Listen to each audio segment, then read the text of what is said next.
I'm Roxann Doering, and I'm a PC nursing student. I joined the United States Army when I was just out of high school in 2004. I was a truck driver, but I hauled tanks and heavy engineering equipment. I deployed twice. My first deployment, I was a private first class. I was just freshly turned 19, and when I first deployed, we didn't have armor on our trucks, and it was pretty primitive. I was in cadets from the time I was in 7th grade at Bartlett to Pioneer. I went to Pioneer, and then Granite Hills, I was in cadets the whole time. My commandant was Colonel Navarro, and my captain was Captain Huerta, or Major Huerta now. And First Sergeant Jeffries was the first sergeant of our company. So that kind of drove me, and seeing what kind of models they were drove me to want to be in the Army. When I first got out, I transitioned into the reserves. It wasn't my cup of tea. I tried to rejoin because I didn't like being out. So immediately I tried rejoining, and then my captain at the time said, just try to give it a chance. Try staying home for a little bit. Try going to school. So I got a job at Walmart overnights, and then I didn't like, there wasn't the camaraderie I was looking for, and I felt like I was destined to serve. So, and then there's nursing in my family's background. So I have a few family members that are nurses and kind of higher up on the food chain in the nursing field.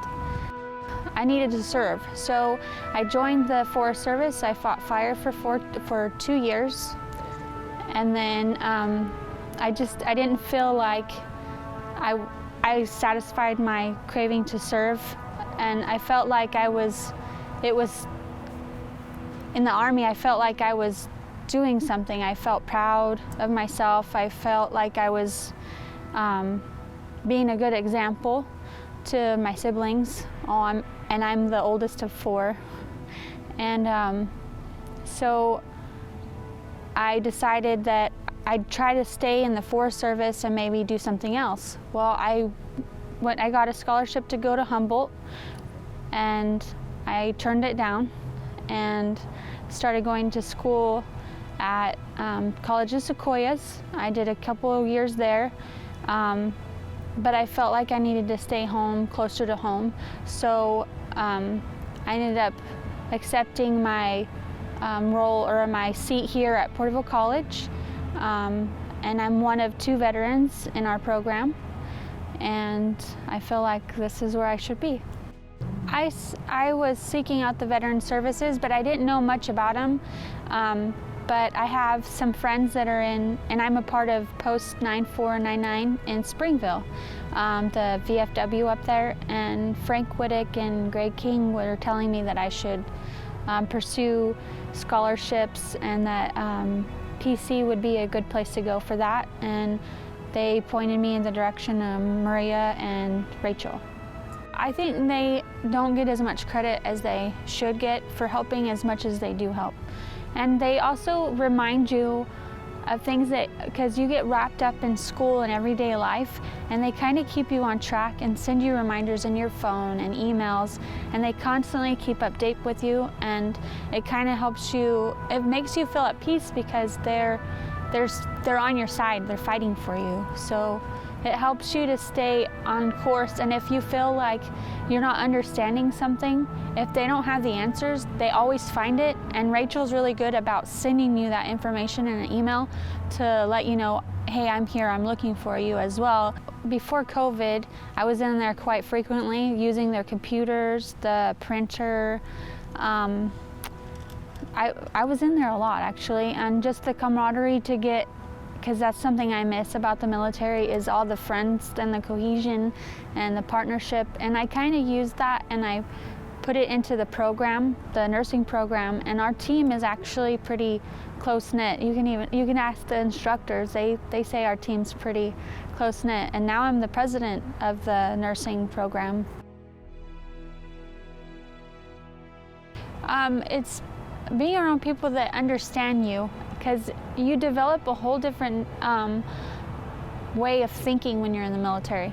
And so civilians don't really understand that until you get in there, and then you feel like you're understood. You're around people that understand you, have been through a lot of the same circumstances or the same trials that you've been through. And so you get that, and it suffices some of the things that you've been looking for in other places. Maybe throughout my program, sometimes I don't feel like they totally get me until I go into the Veteran Center, and you get somebody that you've never even met before, and you can just start a conversation and be there for an hour or 2 hours and share stories and share experiences and share some information. Like, I learned about a rehabilitation program that I wasn't aware of before, and then there was another service member that was in there, and she informed me and told me how to do it and where to go, and then that's where Rachel picked up, and she came in and she started helping me with that too and sending me information. Yeah. As a mom and a student, sometimes I forget who I am or what I've done, and it kind of reminds me and takes me back. And it kind of humbles me in a way as well too.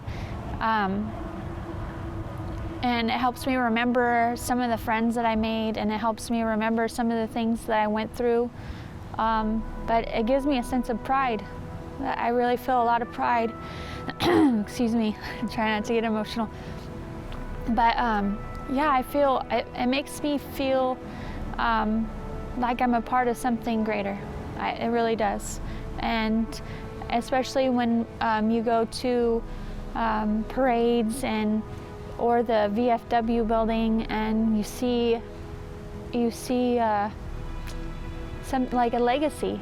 You're part of something that's been there a long time, and it's hard to explain. I've never had to put it in words how I felt about it, but it's spectacular feeling to feel like you belong to something greater than yourself, and that you participated in something, the foundation of it's the greatest country in the world. So it's pride. I feel pride.